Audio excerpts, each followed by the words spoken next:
trabaja en despliegue de los signos. El psicoanalista, en los decumbres de su historia, hace con lo que se perdió, pero de una manera o de otra puede sostener esta pérdida. Es lo que puede hacer, soportar lo que fue perdido para él mismo y para el otro. Porque la cuestión, ya voy a venir, del riesgo, es aceptar la pérdida, primero. Pérdida. Y lo que podríamos llamar el camino negativo. Primero hay que perderse.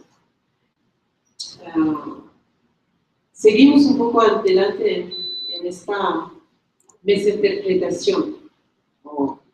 Este nivel bajo la tierra, que llamamos el -2, es arcaicamente donde los muertos y los vivos se mezclan. Terminación y cumplimiento. No el infierno, pero lo que en el Moyen Âge se llamaba los limbos. Trato de acercarme de ese territorio en que el psicoanalista trata de escuchar no solamente lo que fue rechazado, reprimido, sino lo que nunca podrá llegar a ser representado. Un resto que no sería reciclado por la sublimación ni cualquier otra vía. No puede ser representado otra vez en la repetición neurótica tampoco. Le queda solamente volverse sueño, pero sin poder ser reconocido por el sujeto como suyo, porque el peligro de ahogamiento o de hundimiento sería demasiado agudo. Dante escribió sobre los limbos, este sitio donde las almas perdidas son olvidadas definitivamente. Ni siquiera los vivos se acuerdan de ellos, no van a estar llorados. Y por atravesar esas partes, mejor estar al menos dos, como Dante y Virgilio, o Don Quijote y Sancho Panza. Ahora retornamos al sitio derecho. Al menos dos, no el lugar, sino la cuánta. Quiere decir que pueden o deben ser más de dos. Y aquí se abre otro territorio de pensar, que es la constelación, como en las planetas, pero otra vez me voy a perder metafóricamente. El psicoanalista sería el que piensa los efectos y el que actúa. Todo se dicho de esta sincronicidad del actualmente y abre una falla que es particular, que es la constelación o la elipsis. El elipsis, que es una figura a donde no hay un centro que está ocupada por un yo, por ejemplo, sino el centro es un vacío. El psicoanalista no solamente puede sostener perderse, sino ha hecho un trabajo sobre lo infantil en el mismo que lo permita de no coincidir con una unidad rellena.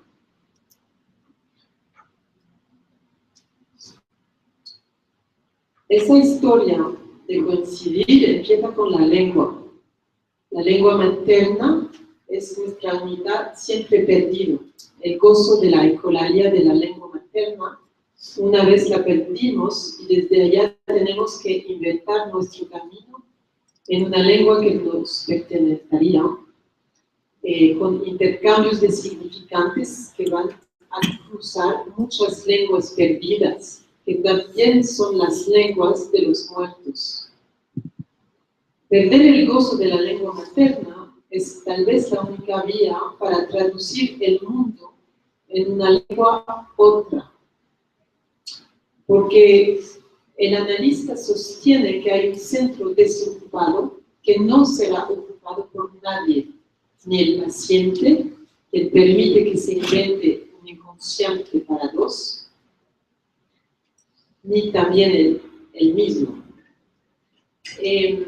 en ese lugar del arcaico, puedo decir que fue describido por Bowlby o Bion, se destapa una posibilidad de atravesar ese territorio de los limos que describió Dante. Esa pequeña introducción era para decir que pienso que lo que me hizo escribir por el riesgo era la diferencia, se oía tal vez un poquito más en francés, es la diferencia entre arriesgar su vida y arriesgar la vida. Porque no es muy interesante arriesgar su vida, es una cuestión del yo con el yo, de la imagen de sí mismo, de riesgos que pueden ser muy neuróticos, pero arriesgar la vida es un movimiento, un camino en que al mismo tiempo uno debe ser extremadamente vigilante, pero en un camino de destapada del ser, es decir, de aceptar primero de perderse, y lo que estaba llamando el camino que parece negativo. Es decir, lo que podemos experimentar como ese territorio de los vivos o de los muertos que hay que aceptar de hacer hospitalidad a los fantasmas, pero también son fantasmas, la misma palabra en español, bueno, los dos tipos de fantasmas. Y poderse abrir a lo cual no solamente nos apartamos. Porque muchos de nosotros no somos totalmente vivos. Es difícil ser totalmente vivo. Somos vivos y muertos. No solamente porque alojamos memorias de los muertos y de la historia, la grande historia y nuestra pequeña historia, la genealogía donde venimos, pero también porque la neurosis de cada uno nos impide de estar completamente vivo, porque estar completamente vivo sería ser muy libre, muy autónomo, pero también con una posibilidad de sufrir y de gozar extremadamente. Y esa posibilidad va contra la seguridad del yo, de la conciencia. El yo se quiere quedar en seguro. Quedarse en seguro es también obedecer a los múltiples fidelidad que habemos tejidos entre lo que los padres han querido por nosotros, lo que la sociedad nos demanda todo el tiempo y lo que nos han dejado, el pequeño espacito que han dejado para nuestro espacio personal. Y todo ese negocio, esa economía del yo, de la conciencia, está buscando una seguridad antes de todo. Y aquí podemos ver que nos estamos coincidiendo con una época a donde que quiere la seguridad máxima. Es una época que yo creo que el significante principal ahora ya no es la histeria, a lo mejor era en el tiempo de Freud, pero la perversión.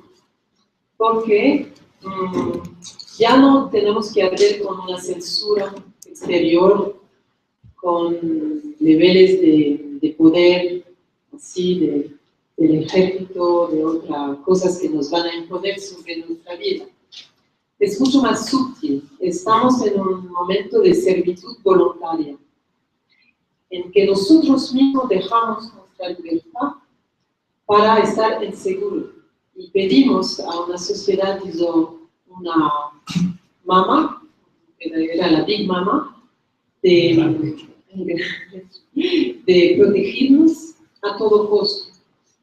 Y claro que cuando digo sociedad no hablo como de Big I o de una cosa que sería así antes de nosotros, pero es un movimiento de consumación de los objetos, de sociedad de consumación, a donde todo debe ser fetichizado y vuelto en objeto. La primer cosa, los seres humanos ellos mismos. Cuando la orden se vuelve, el dictato del superego se vuelve trabajar, se vuelve, porque si no trabaja uno, por ejemplo, ya no se ve uno mismo como ser humano, pero que cuando le dice a uno que trabaja puede ser reemplazado por cualquier otra.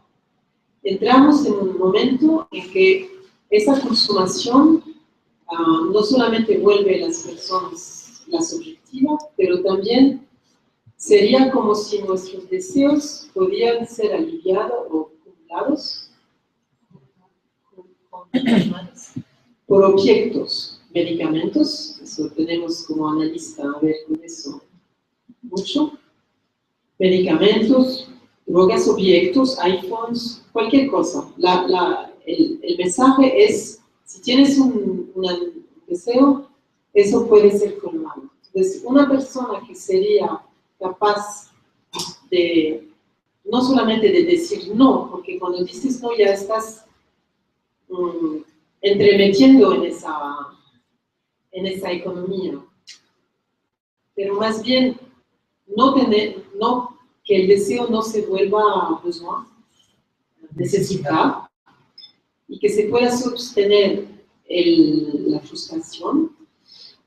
Eso da una libertad y una autonomía que es peligroso para esa sociedad, porque es decir que no vas a consumir como esa, digamos, la orden que nosotros mismos alimentamos todo el día, cada día. En ese sentido, ¿cuál sería el riesgo? El riesgo de ser completamente vivo es un riesgo de vigilancia que supone que uno pueda también aceptar un paso en que experimenta el negativo.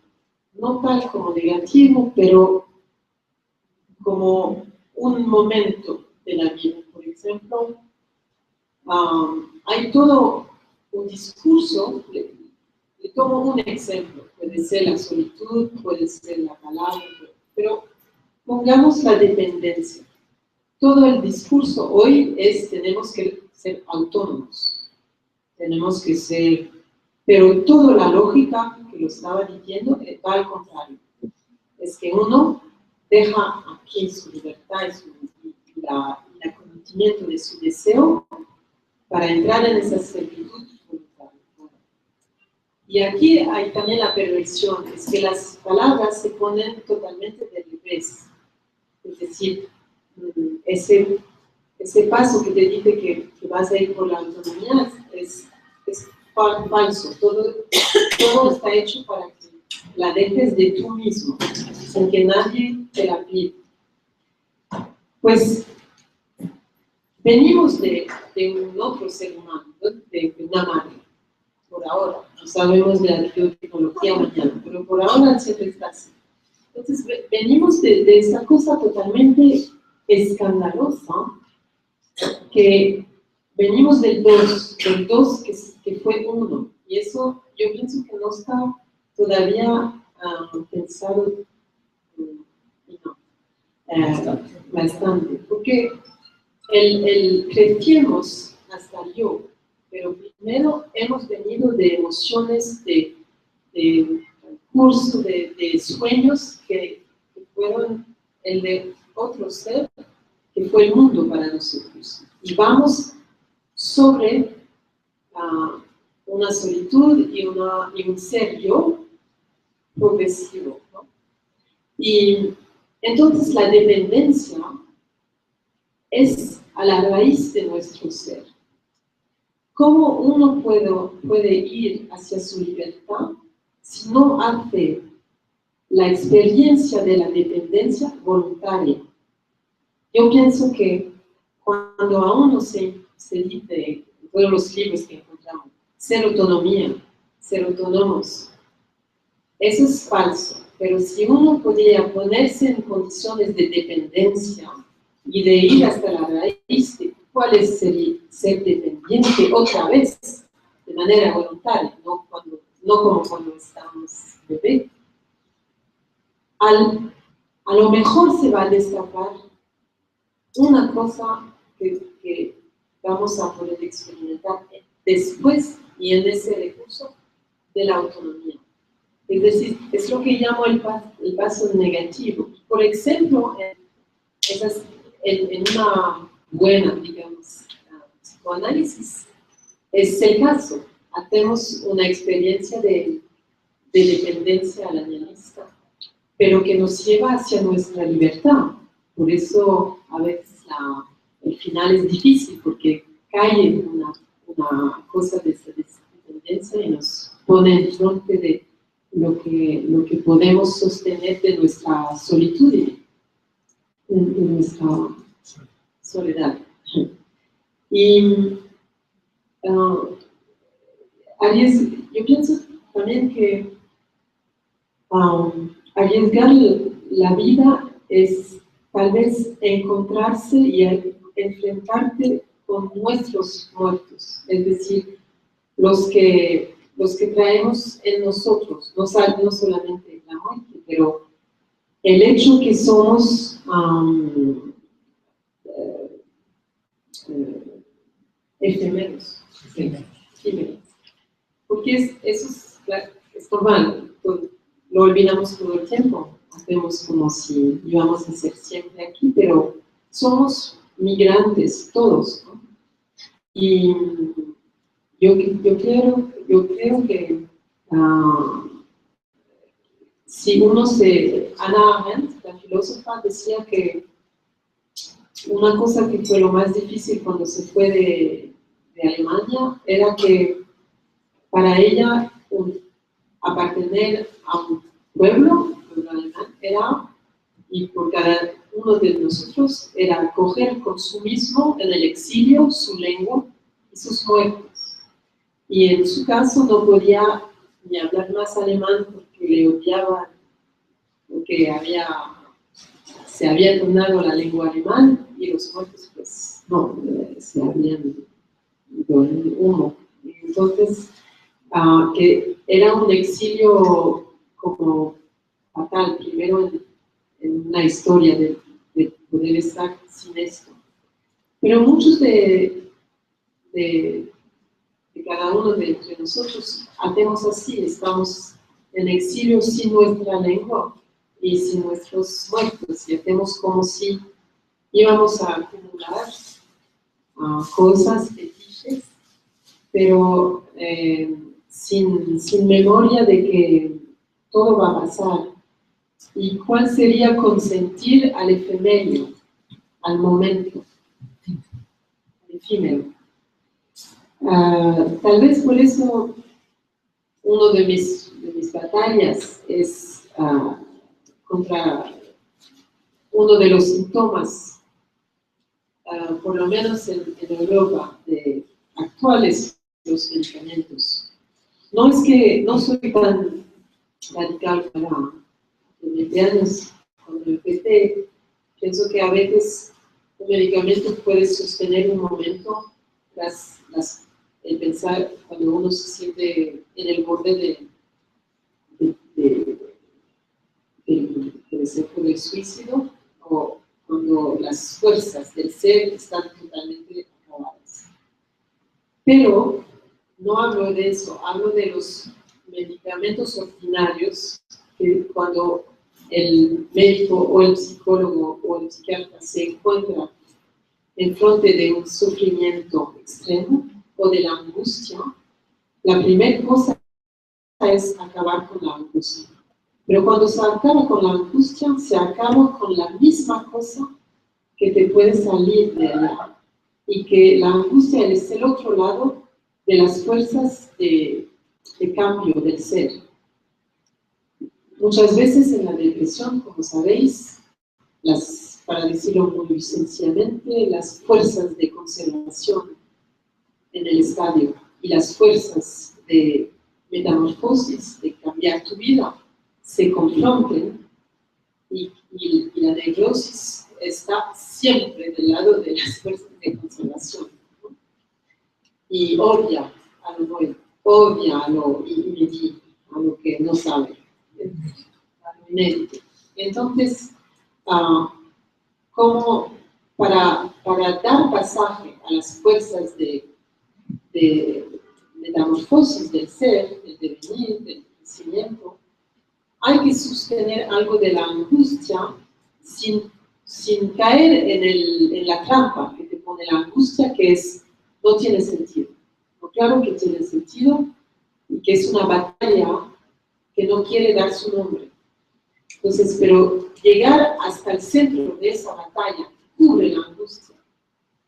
Para eso se tiene que tener todas las fuerzas de la mente, de la memoria, de la presencia, cosas que el medicamento no te da, porque te pone aplastada y es verdad que es difícil y que cuando se ve un psiquiatra una vez todos los 15 días no puede proponer otra cosa en la presencia que puede hacer intercambio con el medicamento. Entonces necesita mucho actitud, presencia, ¿no? Del analista presente, de poder, en un momento de crisis, de estar aquí, de poder responder.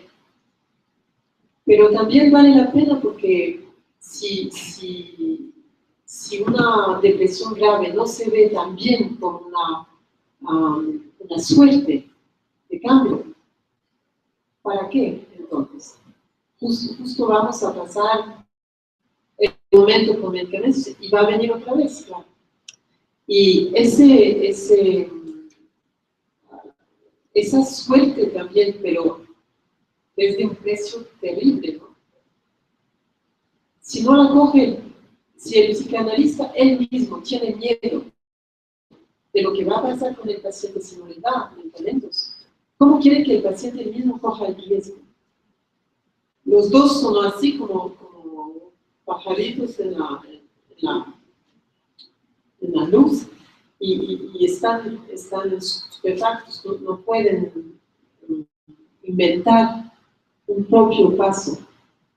Pero es claro que cogía esa imagen ayer es como montañeros.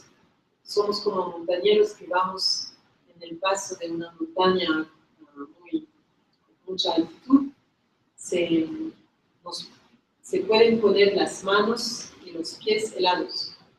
Tenemos parte de nuestro mismos que son heladas, o que son anestesiados, digamos. Lo que hace la neurosis es decir, bueno, ¿para qué te va a servir una mano? La dejas, está muerta, pero te quedas con el resto y ya está bien. Porque claro, si viene la sangre otra vez, te vas a pasar un momento terrible, a donde te quieres morir, y mejor si en ese momento si te habrías quitado la mano. Pero al final, el sangre va a venir en toda parte del cuerpo otra vez y va a estar completamente vivo. Y pienso que el riesgo de la vida a veces es que pase esta sangre otra vez en todas las partes del ser, como en el espíritu. Y ese aprecio puede ser muy, muy doloroso, pero tenemos que dejar, que quitarnos de la, ¿saben? El velo moderno, el velo de la... Sí, tal vez quitarnos de ese bosque encantado, a donde somos casi durmientes, tal vez en la vida, para para tomar ese riesgo, que no sería un riesgo solamente otra vez del ego que quería probarse una cosa, pero de dejarse,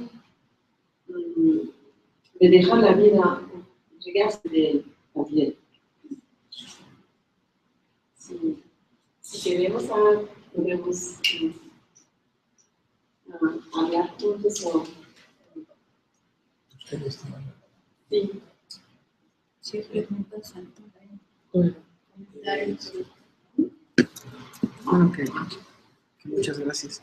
Yo estoy en psicoanálisis desde 84 hasta la fecha, con mexicanos, franceses en París, americanos en Stanford, franceses en París, y José Luis González, uno de los fundadores de la Asociación Mexicana de Psicoanálisis, hasta su muerte y hoy con otra de las fundadoras de esta sociedad. Tengo 3 preguntas.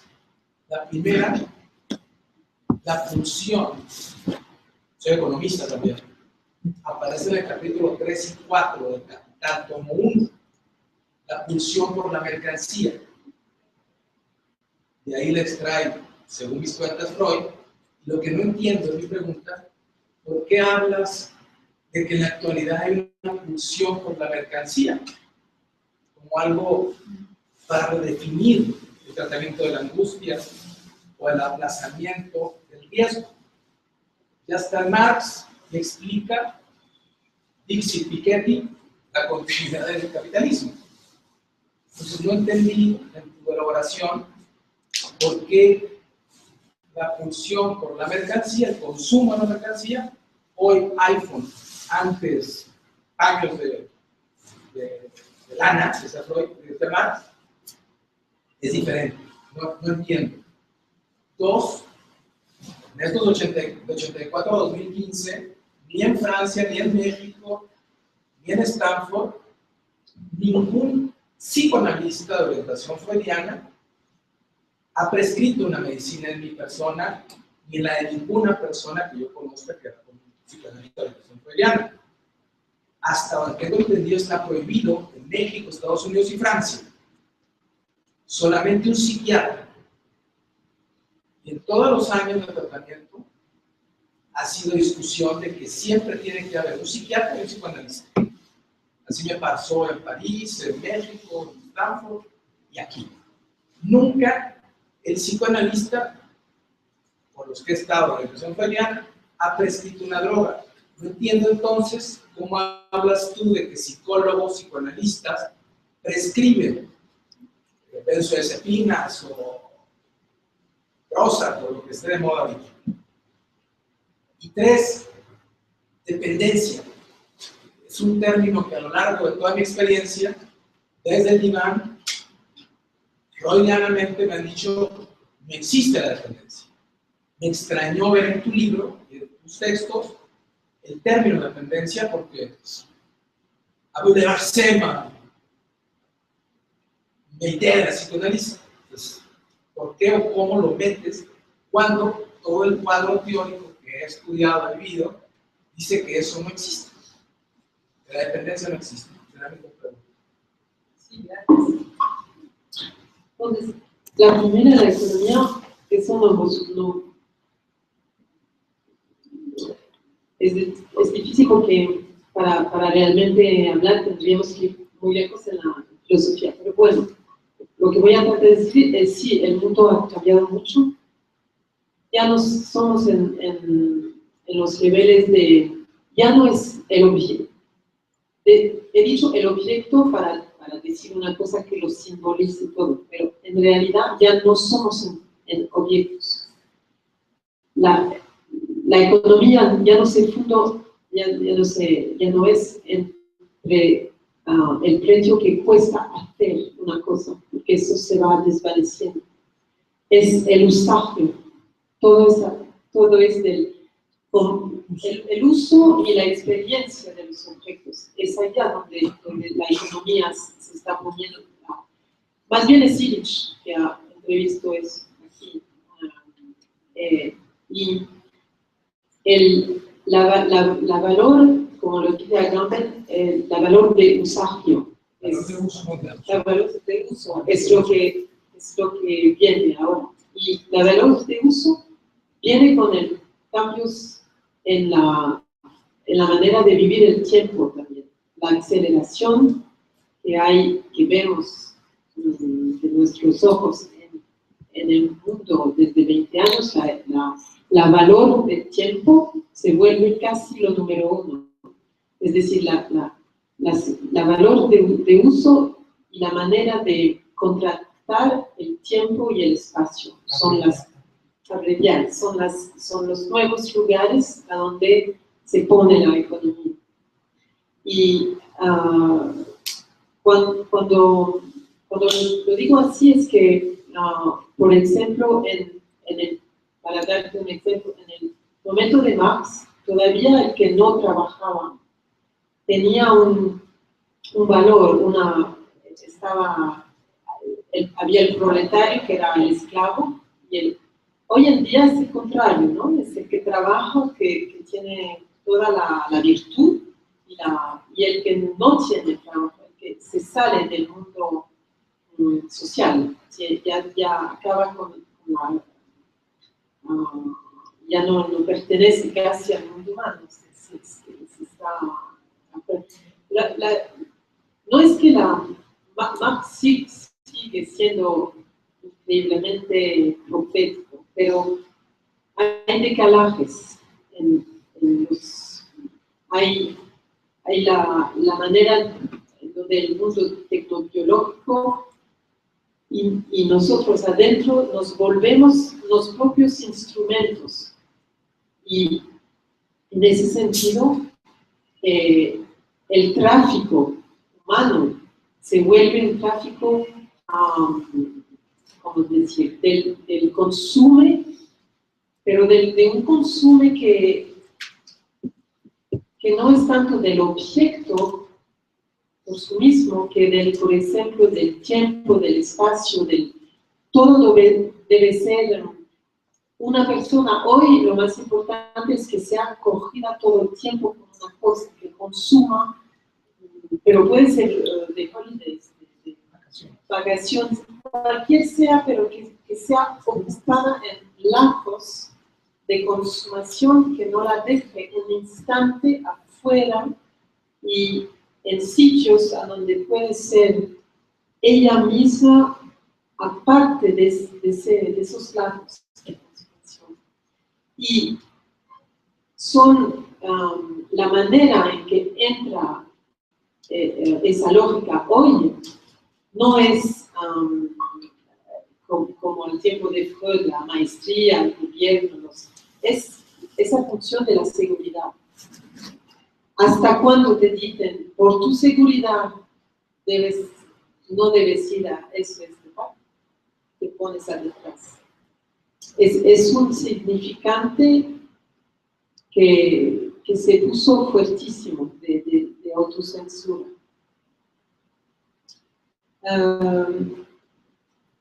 La segunda cuestión es, pienso que soy yo que no lo he dicho bien. No, ya sé que mismo en Francia los psicoanalistas no, pero usualmente o reciben pacientes que ya están sobremedicados o del doctor normal, que puede dar disciplinas, o de un psiquiatra.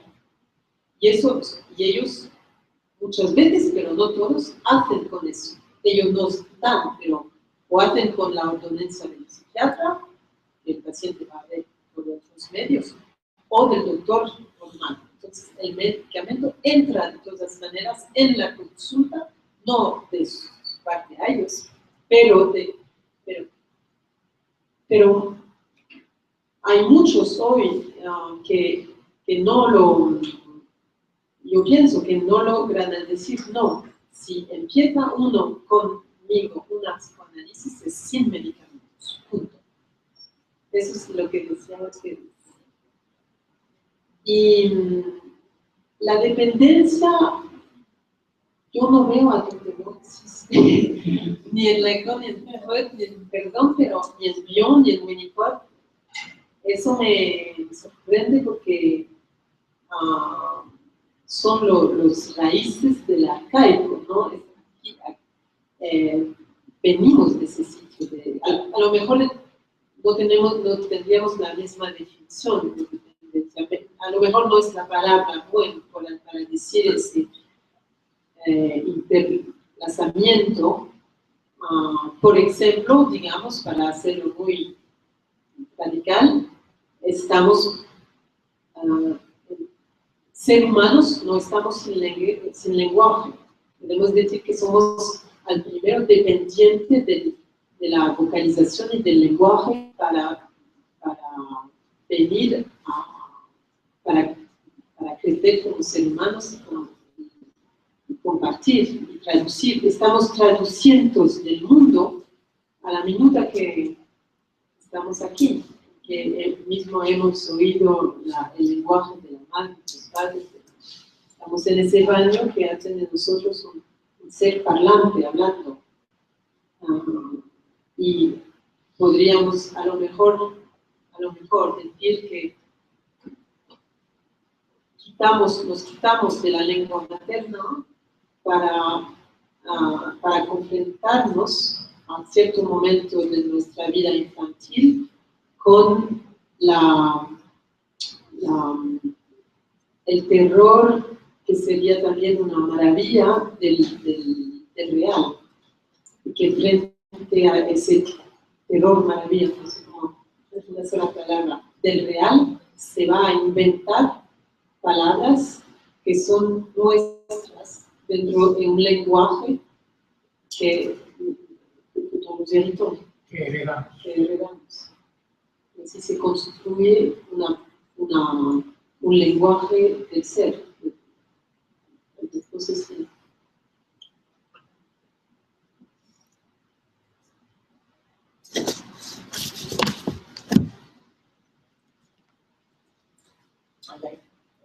Bueno, muchas gracias por su conferencia.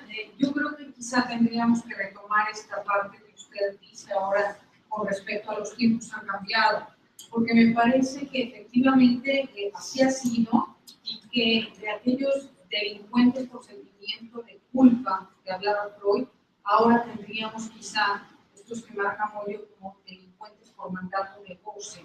Es un tiempo como de deseo del no deseo, como de la inmediatez, como de no desear, ¿no? En este sentido, solo en este sentido, cultura de muerte, porque si no en México se toma como otras cosas religiosas, pero cultura de muerte. Y creo que eso ha venido a cambiarnos enormemente. Lo funcional siempre ha sido insaciable, eso lo sabemos.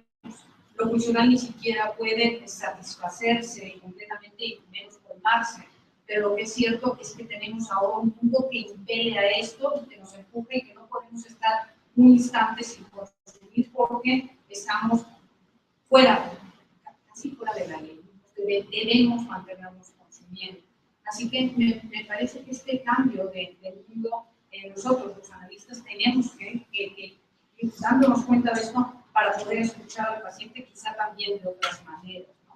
Y el asunto de la dependencia, yo coincido con ustedes en el sentido de que Meltzer y Bio, ¿no? Es reconocer la dependencia y inclusive el dolor que causa la dependencia y el saber que el otro se puede ir, me puede abandonar y todo, porque Melanie Klein diría, a partir de ahí hasta puedo agradecer, ¿no? Puedo vivir gratitud. Klein, en el cual solo desde ahí, desde reconocer que otro me da y que no tengo un pecho, yo que me provee de todo, podré quizás ser generosa, por lo menos, mínimamente agradecer al que me da, ¿no? Y creo que claro tiene raíz en esta historia con el problema. Y nada más, gracias. Sí, muchas gracias. Esa hipótesis que lo someto, que nos sé, la hipótesis del pasaje de la histeria como significante principal a la de la perfección, sería de decir que ya no estamos en tiempos de represión, sino de denegación. Y es muy diferente. Por ejemplo, cuando se llama tengo muchos ejemplos, pero ahora no me sale uno. Pero, por ejemplo, cuando una sociedad llama casa de empleo, lo que trata del desempleo. Es una chiquita cosa, pero pone exactamente al revés la palabra.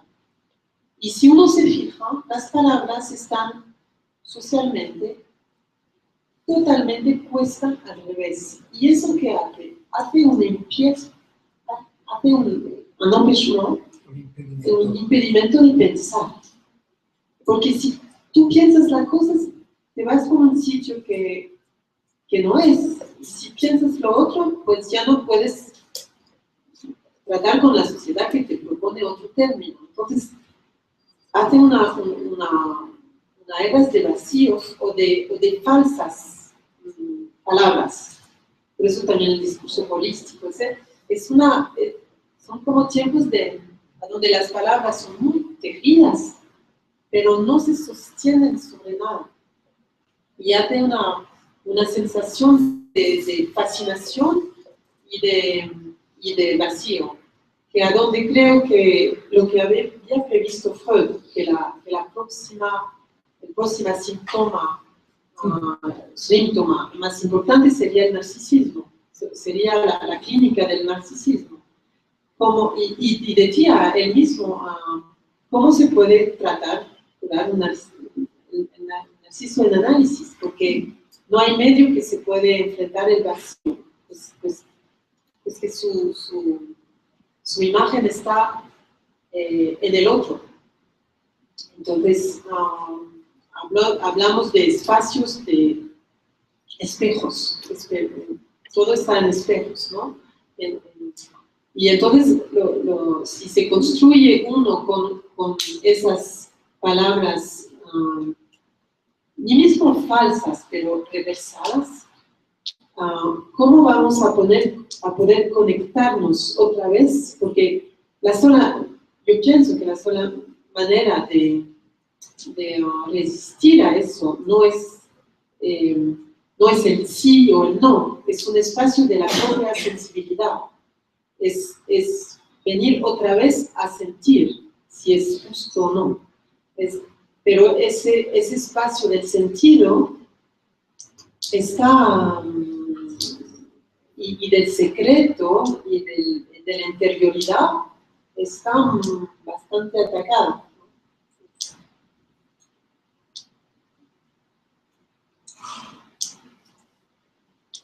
Yo quisiera llevar el asunto, no quisiera correr el riesgo de agradecerte que estés aquí tomando el riesgo de hablarnos y pensando en que Marx inventó la pulsión, creo que no. Creo que fue Heráclito el que por primera vez habló que la vida es un riesgo, porque nunca deja de cambiar y nunca dejamos de perder. En alguna otra ocasión, en mi circunstancia, me volvieron a decir lo mismo. Una circunstancia en la que sentía yo una inseguridad personal. Mi interlocutor me dijo, vivir es un riesgo. Mi pregunta será muy concreta ahora. En tu libro hablas del riesgo de vivir, de la vida como un riesgo y de arriesgarse, no arriesgar la vida, sino arriesgarse por la vida. Me llamó la atención que no usaras casi nunca la palabra apostar, apuesta.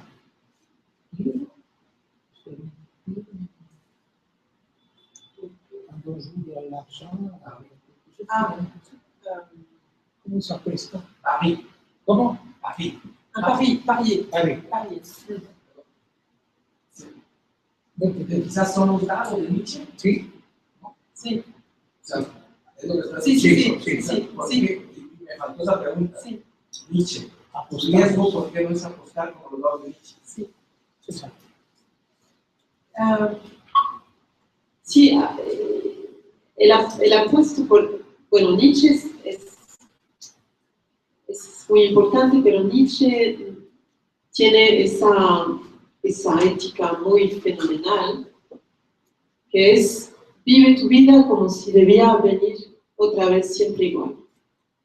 Y eso es un riesgo suficiente, ¿no? Es una, no solamente porque siempre se dice el eterno retorno, pero no solamente es eso, habla también del futuro, del paso que vas a dar, como es una ética de vivienza muy, muy fuerte, porque a veces se va por como si era una cosa solamente de repetición, pero que lo que dice el pienso de más fuerte es cada acto que tú pones, hazlo como si debías revivirlo siempre. Entonces eso pues pone la muy alta, ¿no? Y el pari, sí, la apuesta sí, pero uno sabe que el jugador, hay ese maravilloso texto de Dostoyevsky y otros, el juego infine es para perder. La lógica del jugador es perder. Si no, ¿a dónde está el juego, no? El juego no se puede jugar otra vez, sino que se pierde. Y el riesgo del que quería hablar supone que se pueda perder, pero no es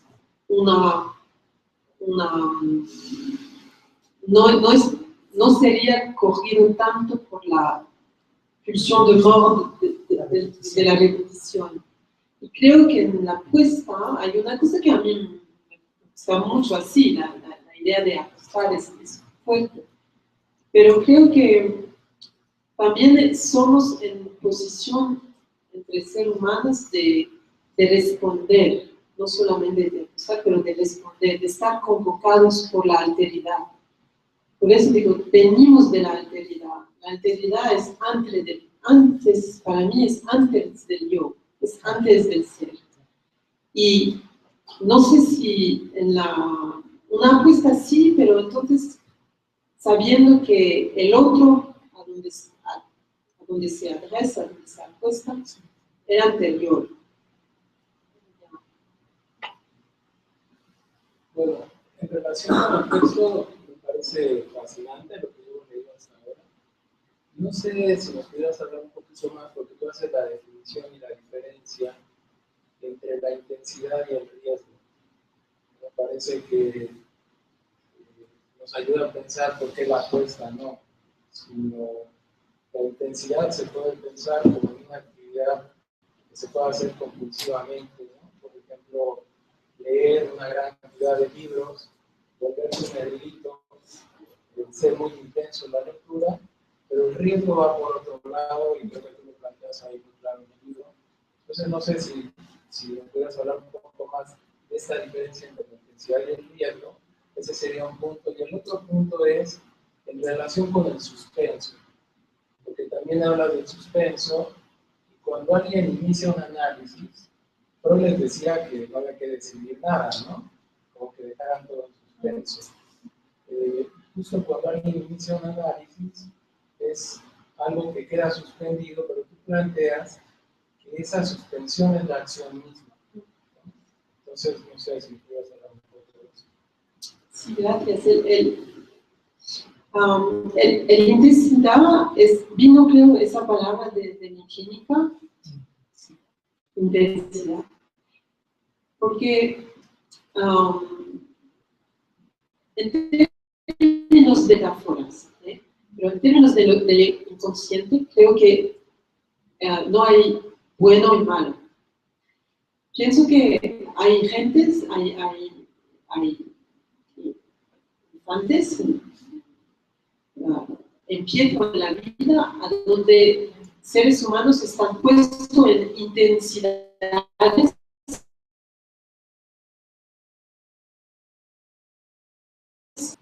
es lo que me ha dicho.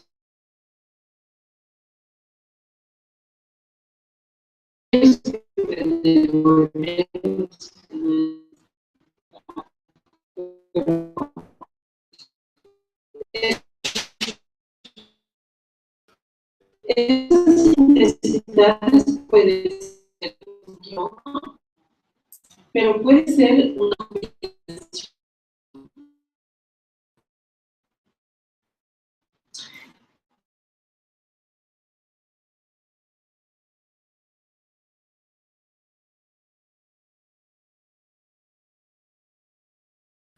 si no estás eliminado, aplastado o loco, te va a hanter, pienso que te va a venir como un deseo de, para ti la vida real va a ser a esta intensidad. La vida normal, digamos a 5, 4, 5, va a salir como una vida debilitada.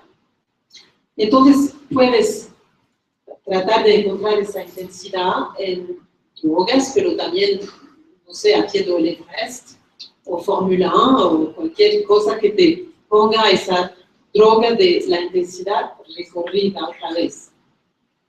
Y cuando digo jubilación es que ciertas infancias muy, digamos, muy jubilatorias, porque hay, también hacen ese efecto traumático. Exaltación. Sí, exaltación. Hacen también un efecto traumático paradoxal. Y en ese sentido, tomar riesgos, no era riesgos de intensidad, puede ser mortal, porque tienes la sensación que solamente vives a ese 8 nuevo y muchas veces arriesgas tu vida, de manera o de otra. Y descender y reaprender a vivir a intensidad, a niveles menos fuertes, pero que sea la vida total y no una mala vida, es el riesgo real, es el riesgo en el otro sentido. Traté de plantearlo. Y entonces sí, hago una diferencia. O digamos que es otra intensidad que se descubre a ese momento, que puede tener mucha dulzura,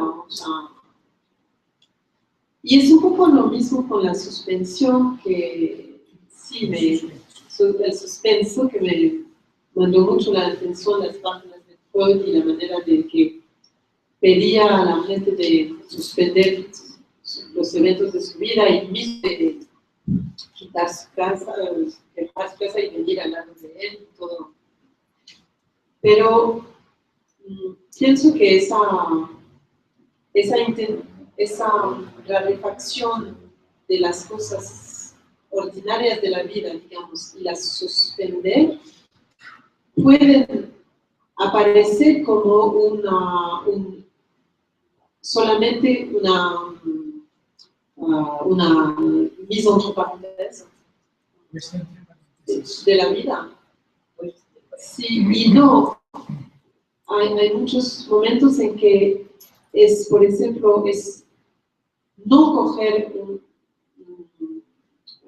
ne pas faire un choix. No hacer la elección. Sí, o no hacer y venir casi hacia atrás en sí mismo y poder sostener ese momento de suspensión que es el acto verdadero. Eso los griegos, en el término que han llamado eso la epoque, lo realmente pensaron muy lejos, mucho más que nosotros. Y también un poco también del extremo oriente.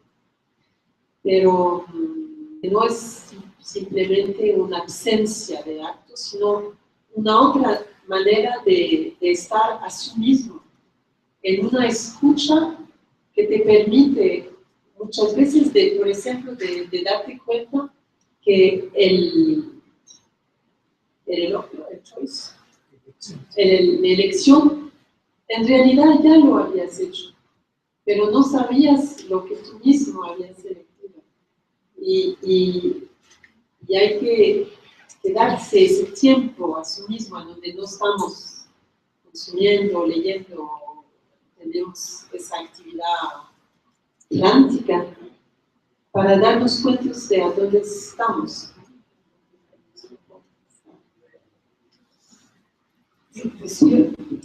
La pregunta de por qué no apostar. De hecho, primero pregunta, ¿a qué le apuesta un análisis? ¿A qué le apuesta un analista? Segunda proposición, ¿podría ser a la oportunidad de perder? ¿Por qué no pensar en eso? La apuesta como apostar a perder. ¿Sí? Lo cual me lleva a señalar algo que mencionaste que es muy interesante, y es la palabra libertad. ¿Sí?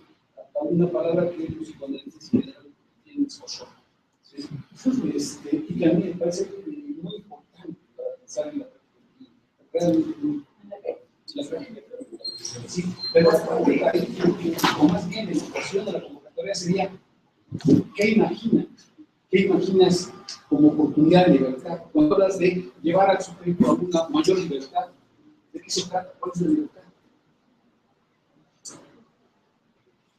Gracias, porque creo que esa es la cuestión que me lleva desde siempre y desde que atraviesa todos mis libros. Es decir, ¿por qué? ¿Cuál es ese momento en que un ser humano cogido en el tejido de todos sus fidelidad, loyaltad, memorias, síntomas, neurosis? Porque hay un momento que a veces se va de lado y se abre un espacio que yo sí sigo llamando de libertad. ¿Qué es ese milagro de poder hacer ese paso,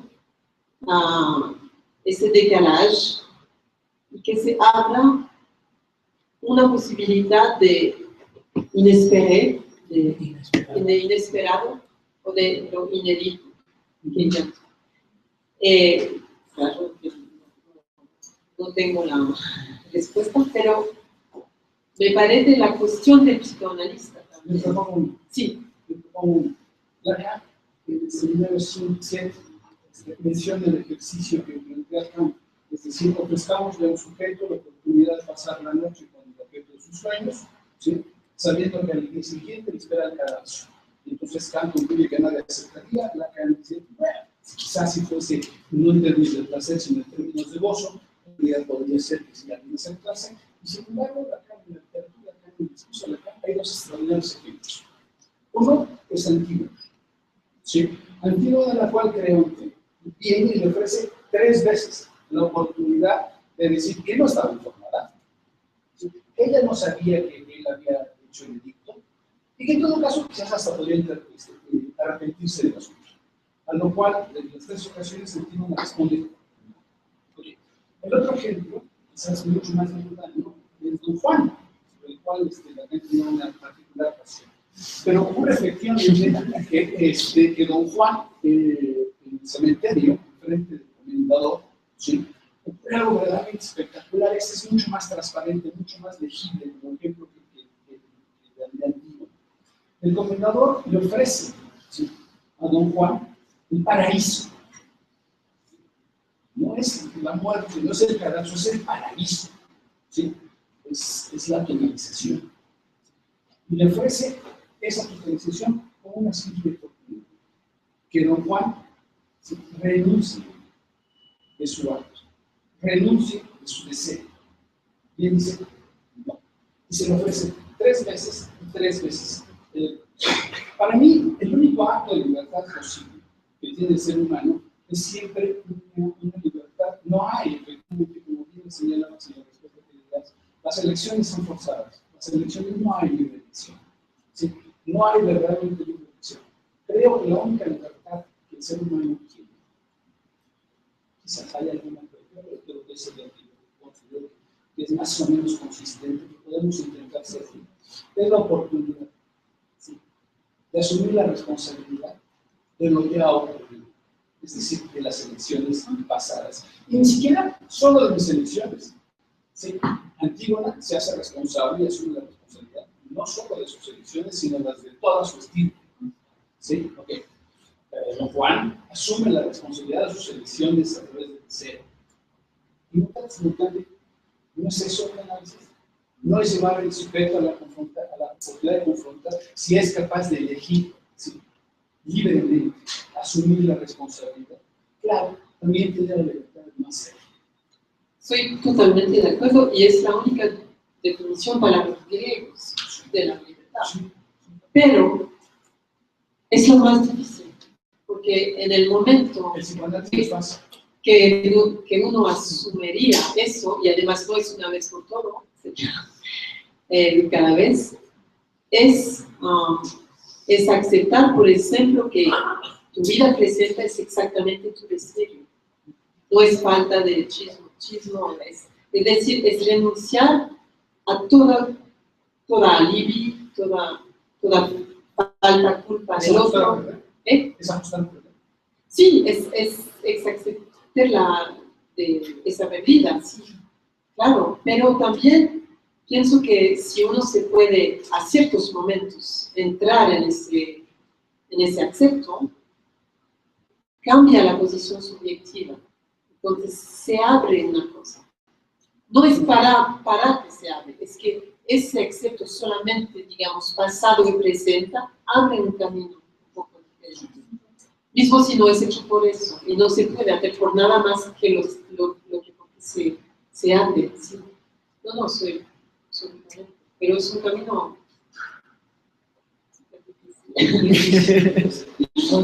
imposible. Sí, sí. Porque es un poco lo que decía Nietzsche, ¿no? Sería eso, que se podía aceptar y asumir no solamente lo del ser, pero lo que viene del otro. Porque en su discurso, en su texto, hay una paradoja. Tengo la sensación, no la certeza, pero sería mi oportunidad de leer. ¿Sí? Tengo la sensación, en algunas ocasiones, de que una elección tramposa, tolerada, respecto a algo que se podría a veces entenderse en su discurso, en su texto, como elogio de la vida. ¿Sí? O como búsqueda de la elogio de la vida. Sí. El elogio de la vida, como la búsqueda de proposiciones como vivir plenamente. Entonces, y ahí hay una paradoja, porque si entiendo bien la enseñanza de Freud, ¿sí? Es precisamente la pulsión de vida, todo lo que lleva a la hipótesis de seguridad, de búsqueda de seguridad, de ausencia de riesgo. Es la pulsión de vida, en realidad, tiene esa pulsión de placer. ¿Perdón? La pulsión de placer. Es principio primario, pulsión de vida. Sí. Bueno, para mí la pulsión de vida y el principio de placer no es exactamente lo mismo. Pero, porque justamente, por ejemplo, la pulsión de vida es aceptar que somos casa de maisonté. Casas embrujadas. De muertos. Entonces, es la encuentra con los muertos interiores que abre otra manera de estar en vida. Y ahí la otra, porque también esto es lo que pienso que es una elección. Tengo la impresión de que Ana forma que eligió para no espantar el auditorio. Esa es a veces la sensación que tengo. Perdón, que sí. Párate para hablar, que se oiga más. Sí, porque en el fondo parece ser que la pulsión de muerte, aquí fue mencionada hace rato, es el enemigo. Algo que escribimos una charla, tú y yo, donde decía, no, perdón, el enemigo no es la pulsión de muerte. No, es lo que permite la vida. Sí, claro. Sí. Y de hecho, el verdadero enemigo es la vida, porque es eso, la pura porción de vida. Sí, eso es Freud, está en, ¿cómo se llama? De la guerra y de la para mí es pulsión de placer, ¿no? Una persona más y terminamos porque son las dos. El señor, la doctora se tiene que ir a otro lado, tiene que salir a la cosa. Entonces,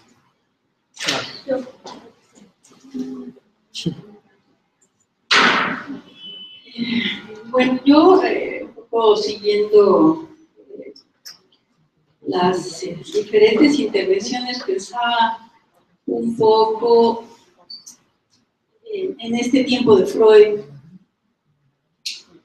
En este tiempo de Freud donde la búsqueda justamente era de la libertad en función de que había demasiada seguridad pensando en lo socio. Todo el mundo sabía qué tenía que hacer, a dónde tenía que ir, se tenía que casar, tenía que tener hijos, ¿no? Ya el camino estaba trazado. Y justo buscando algo, eso otro, la búsqueda de la libertad permite en ese tiempo moderno, en este tiempo postmoderno, una libertad que ha transigido cierto límite, ¿no? Un límite que efectivamente la libertad no puede ser absoluta y bueno, ese mínimo de libertad de poder asumir algo sucedido nos va a permitir de repente acotar.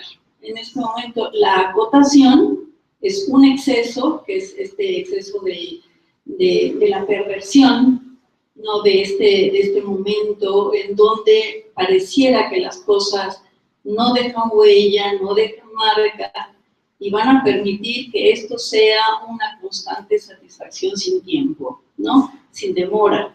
Entonces me parece que ahí en esto de la libertad y en esto de la seguridad se está jugando un poco, sigo el pensamiento de Zygmunt Bauman, ¿no? En donde todo esto está dándose y que tendrá un momento de pensar eso que decían, la angustia, lo que va a permitir, o el espacio analítico con la angustia va a permitir la posibilidad de pensar, ¿no? No solamente de estar en una vorágine de actuación y de búsqueda de satisfacción a través de un objeto donde el sujeto otro pasa a ser un objeto de uso. Bueno, yo quiero agradecer. ¿Hay una pregunta en internet? Hay una pregunta en internet. Okay. ¿La hacemos? Sí. Ok. Es el del doctor Julio Ortega de Jalapa, Veracruz. Dice, usted habla de que la represión es hoy más sutil. No estamos en tiempos de represión franca, sino de negación. Me parece, eso no hace más que evidenciar las diferencias entre países y situaciones sociales, porque México es en muchos sentidos heterogéneo en este caso y la represión sigue siendo un proceso continuo y primario en múltiples ocasiones, tanto en lo individual como en lo social. Entiendo, porque él con toda la razón, pero yo decía represión inconsciente, no represión del ejército, y de otra forma pienso que cuando se negan cuántos muertos hay o dónde fueron los 43, es acto de negación, no es acto de represión. Es decir, eso no ha existido. No es decir, de esta manera. Gracias. Perdón. De negación es perdón. Perdón, Los franceses hablan perdón.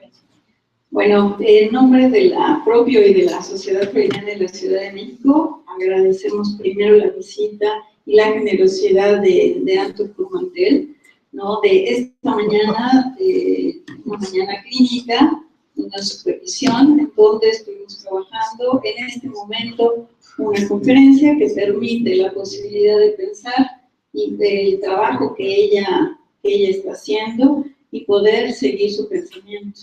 Muchísimas gracias. Sabemos que tienen prisa, entonces no la vamos a detener mucho. A nombre de la sociedad, es un reconocimiento.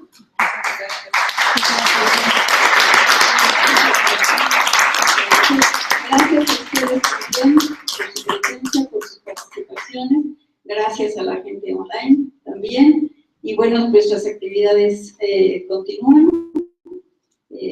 Visiten nuestra página y ahí están todos bienvenidos. El 29 de noviembre tenemos una plática informativa a las 10 de la mañana para aquellos que quieran venir y saber sobre nuestros programas. Gracias.